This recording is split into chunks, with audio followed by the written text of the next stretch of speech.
Alpha 3.24 is finally in Evocati testing. We had new weapon sneak peeks, including a machete and a sword. We have new hauling missions, including some economy updates. All of that and more in today's video. Starting with Alpha 3.24 Evocati testing. This test includes freight elevators, the storage access, and the personal and instant hangars. So now we finally get to have a home in the verse. You can customize however you want. You can now buy furniture and put the furniture anywhere you like. It's not just inside your hangar. You can put the furniture in your ship. It'll actually stick in the cargo grid of your ship. So you can have a little apartment in your ship. Inventory completely changed. You don't have the personal inventory anymore. What you do have are these item banks to which you can access all the inventory that you have through them. You basically click on whatever you want and then it'll dispense it and you can collect it from there. Another way to access your cargo and your inventory is through the freight elevator kiosks. Those are the freight elevators within your hangar, which you can access your local inventory from your cargo, armor, anything that you have in the landing zone or in your home location. You can access it through there. And then you can transfer it into the freight elevator. Once you have everything that you needed transferred into the elevator, you can call the elevator up and everything that you have requested will be brought up. Also, anything that you put inside your personal hangar will stay there indefinitely until there is a wipe and until there's a bug, basically. And you get to not only call your ships from the elevator kiosks, but also any ground vehicle. Call it up, move it aside, and then call up your ship and then load your ship with your ground vehicle and your cargo from the cargo freight elevators. So this is a huge game changer. It's an experience when you see your ship come out of the ground with all the sounds and all the lights, and then when it finally rises up, you hear click, click, click, and then the lights show on the ship. It's really like polished and really strong. And it adds a whole lot of logistic gameplay to the verse, which is very needed. Since it's Evocati, it's plagued with a lot of bugs, a lot of crashes. These things will get polished, it'll get worked on until it is in a playable state. And it'll still be worked on after release. In Inside Star Citizen Meet the Team weapon content, they had a lot of sneak peeks. We saw non-lethal weapons like the taser. We saw, I believe it's the mines for the Nautilus. I'm not really sure. It could be mines for another ship or a handheld mine, but I do believe that it's a space mine.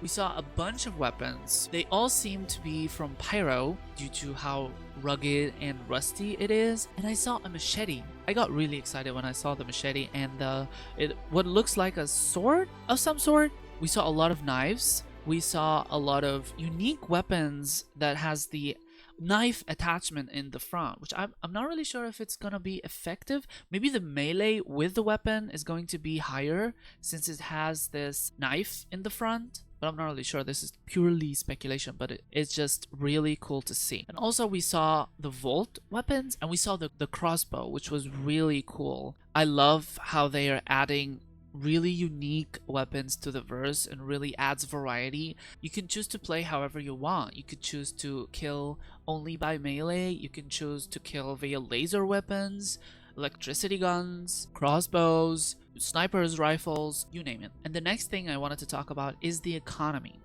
The last Star Citizen Live talked a lot about the economy and it was very important. Quantum was mentioned, guys. Quantum is still in development and they're still going to be working on it. So I'm gonna show you a clip from their presentation and then I'm gonna talk about it after. What Connor showed me is this amazing logistical sheet that he'd been imagining, which essentially maps out all of the connections between different locations within the Stanton system.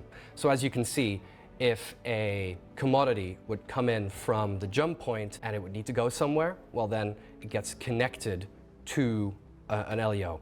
And then from the LEO, it could be transported to another LEO or to a Lagrange point, or maybe if it needs to go down to the planet surface, it will go through the landing zone to the outposts, or maybe even if the outpost is closer to a distribution center, go to a distribution first, and then to the outpost. This is the foundation of the economy in Star Citizen.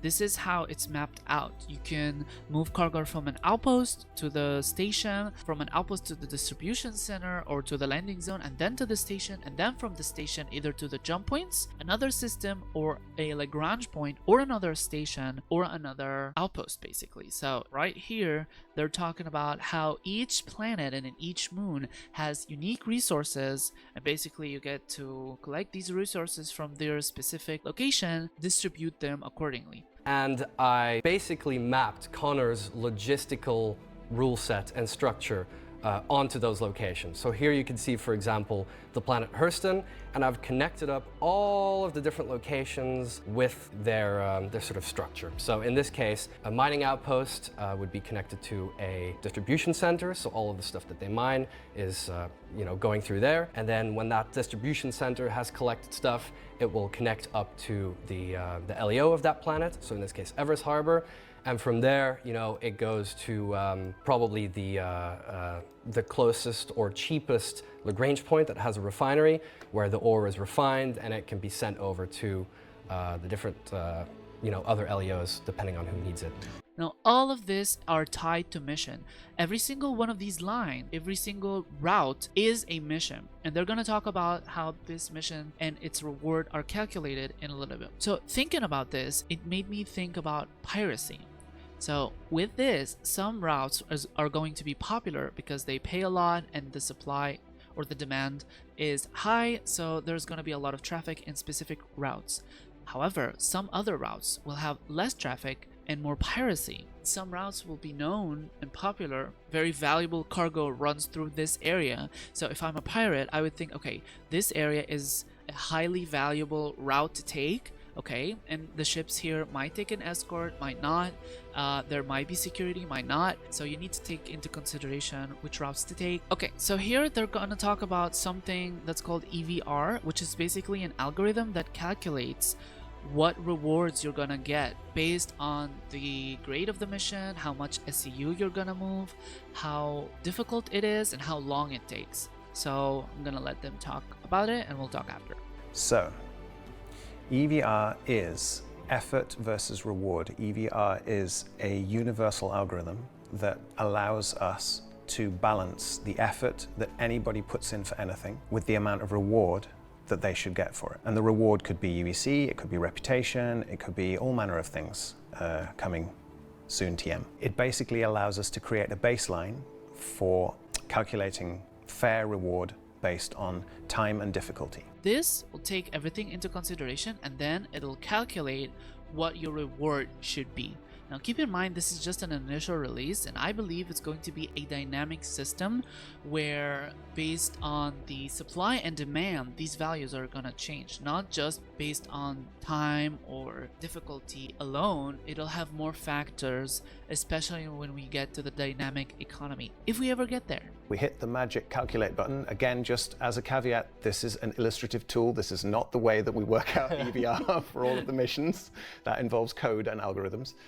But if you hit the magic button, hit it. There we go. In Excel, and it makes a little pretty number. Okay, so this is the reward that you're gonna get for this mission. I believe that in the future, you're gonna get rewards more than just money. I believe that they should add weapons as a reward, armor, of course, as a reward, ships, maybe, vehicles, homes, real estate, furniture. I mean, the rewards are endless, but we need it. So, yeah. Next week, they're going to show us a live demo for the cargo hauling missions, and I'll be sure to keep you updated. I also will have access to Wave 1 PTU for 3.24, so make sure to subscribe and stay tuned. Thank you guys for watching, and see you next time.